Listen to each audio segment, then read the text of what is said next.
Okay, so just going to do a short tutorial here which is going to introduce you to working within layers and kind of getting your head around layers within Photoshop.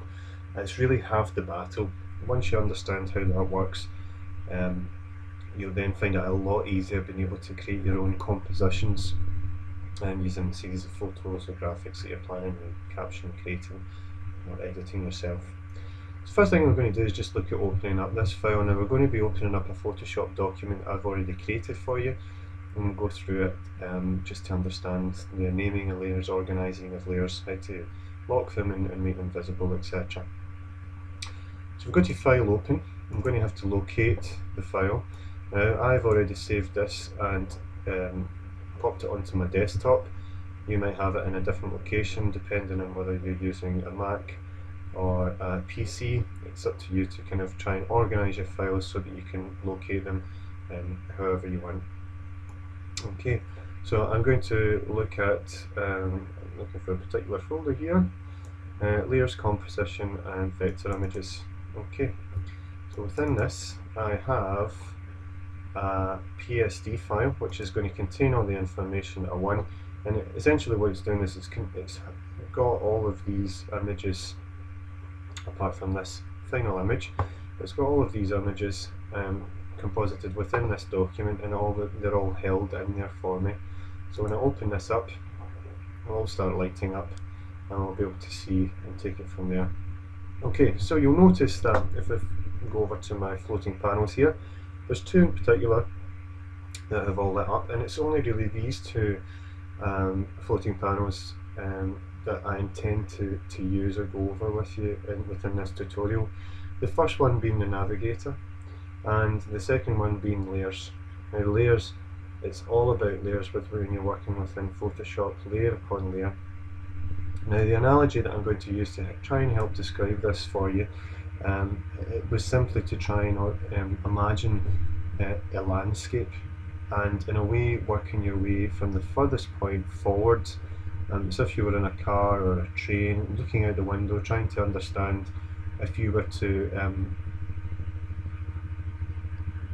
create a visual representation or a snapshot, a photograph essentially, if you will, of the landscape, and you were trying to reproduce that using a series of coloured card and scissors, how would you organise the layers? So that's exactly what I've done. A very crude version, but it certainly will help kind of understand working within layers and being able to order them in such a way that you can create this composition. Okay, now if we look at the tools layer, the only tool that we're going to be looking at using will be the move tool, and what that's going to allow us to do is be able to move about any of the items on the particular layers. Okay, now I've deliberately jumbled up these layers, and the point here is to try and get an understanding of identifying first of all what is on a layer, being able to name a layer so you can identify again what is on the layer, and then also play about with the structuring of the layer in order to be able to build our composition. So I'll go ahead with that. What I'm going to do is show you, if I click on this icon, what this does is this indicates the layer visibility. That's that wee box just helping me out there. Indicates the layer visibility for each of these layers, and at the moment I am currently working on, although I'm not doing anything, this layer here, layer number 7, and I can identify that because I have that selected. If I jump between any of the other ones, you'll notice that it changes to highlight this particular layer. So what I'm going to do is I'm just going to hide this one and work my way through until I have what is going to be essentially the furthest away layer, ignoring the background layer. That is just plain white. I can hide that if I wish and it reveals transparency, but it's no harm to me at the moment. So this layer here I can clearly see is my sky. If I use my move tool, I can move this rectangle about to populate the canvas. Okay, slightly a wee bit short, so I'm going to look at transforming it, and we'll come to that in a minute. But what we're going to do is deal with the naming and organising of layers first of all. So I know that this is my sky. What I'm going to do is just double click where it says layer 1 here, and that's going to allow me to name it. So there we go, named it sky. Now, I don't want to edit or damage this layer in any way, shape or form, so I'm going to lock it. I can lock that layer by clicking on the padlock icon up here. When I click on it, you'll notice that it has now locked this layer, and that means that it will stop me from being able to do anything to it. You'll notice this kind of small kind of no smoking sign when I've tried to select a paintbrush to paint on top of it.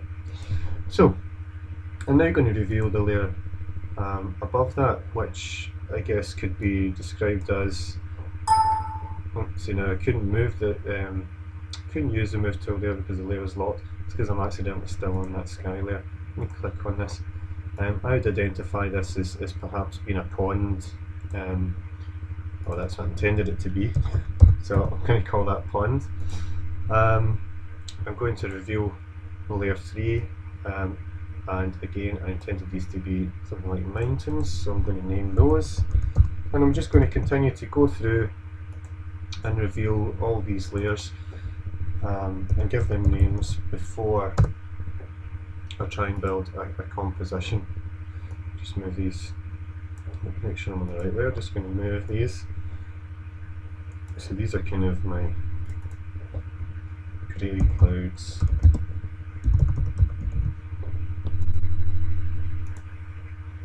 My white clouds. And lastly I should have the sun. Okay, so I'll call that the sun. Now, how the layers operate within Photoshop, and it's exactly this, by using this analogy of trying to composite a landscape and think about the furthest point away from you, I think it's maybe something we could all envisage or relate to. The sky here is the furthest point away. That's going to be my kind of starting point, and I'll layer on top of that. And it's exactly how this works in Photoshop. There's this kind of hierarchy, or the sky here on the bottom layer is the furthest away point. If I wanted to change the positioning of these, I could move the sky up to the top, and what's going to happen is it's simply going to populate and hide everything else underneath it. So your top layer is in your foreground. That would be the nearest thing to you, and the furthest away, the bottom layer, puts it at the back. So with that in mind, I'm going to look at trying to rearrange these in such a way that I can build this composition by thinking that way. So I'm going to pop my mountains in front of the sky, because I would imagine them being the next furthest thing away. I'll do the same with the hills, and I'll just, while I'm on the hills layer, move the hills there to try and populate the screen. A pond would be in front of the house, so I'm just going to move that and pop it somewhere around about there. Okay, now my clouds are in the sky, so my grey clouds, I'll probably actually keep them where they are. Click onto my white clouds layer and move these white clouds. And lastly, the sun, and I'm just going to move the sun. Now at the moment, the sun is sitting on top of the clouds, which is quite right because I can see that. I've put the sun in the foreground. If I flip that just by holding down the left mouse button and dragging it between, I've now managed to change the order. Similarly, say the sun was setting in the sky and I wanted it to pop behind the mountains, I can grab that layer and move it down, and it's now going behind the sun. The sun is now going behind the mountains. So there's a short kind of introduction on how to go about organising your layers, naming them, being able to lock them, and visualise what they are. It's extremely important when working within Photoshop that you go about trying to get into practice of naming your layers. It makes it so much easier for being able to see. If you look, for example, these thumbnails are indicating a lot of transparency, and that's simply because, for example, this sun here, you can vaguely see that in the corner compared to everything else, and the white clouds and the grey clouds don't even look as if they're there at all. So it's extremely important, just hide the layer, reveal it again, you know what it is, name it. Okay, now the last thing I'm just going to have a look at to complete this tutorial would be looking at resizing or scaling some of these layers of these images so that they take up the full canvas.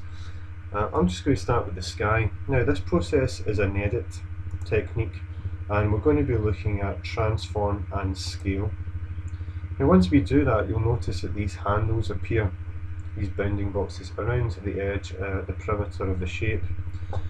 Now I can pull these in to decrease the width or even stretch it out. Now in this case, because this is simply just a rectangle, I could get away with doing this, or pulling down the middle one to squish the height.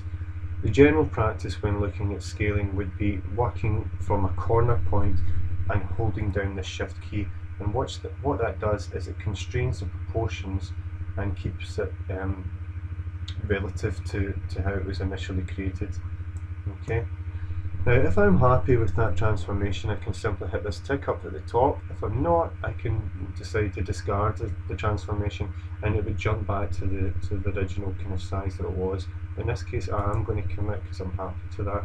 And ticking on it is now changed the size. I've now stretched the size of it in such a way that it now fits the page.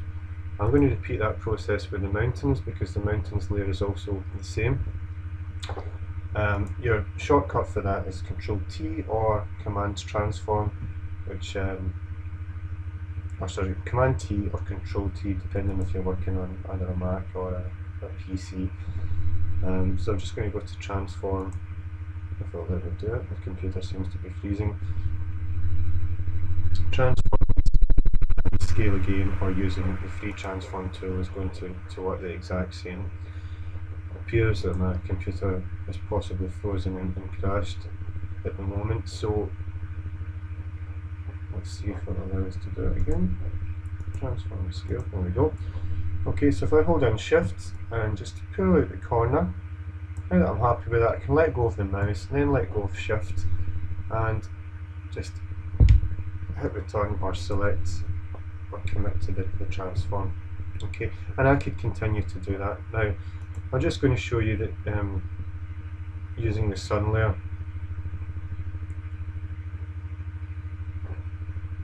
if I was looking to transform this, if I go to Edit, Transform and Scale, and here's a perfect example of not correctly scaling an image.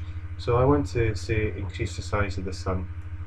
I don't want to be looking at trying to pull it out using these handles in the middle because I'm starting to create an oval shape. You know, I'd be there all day trying to recreate a perfect circle. So if I cancel that, it takes it back to what it looked like. I'm just going to go back in again to Edit, Transform, Scale. And this time, holding down Shift, you'll notice that when I drag it, I can constrain the proportions, which is keeping it that perfect circle, and the height and the width are changing relative to each other. Okay, so that's built a composition using a series of images and organising our layers. Introduced the Move tool and also the Transform tool, the technique. Now this could be replicated yourself, but just using a series of images that you'll look to cut out and use selections, and that's something that we're going to be looking at next, which will be using selections and allowing you to cut out parts of images in order to be able to create a composition. If you can get your head around working with these layers, it makes things so much easier when you're working within Photoshop.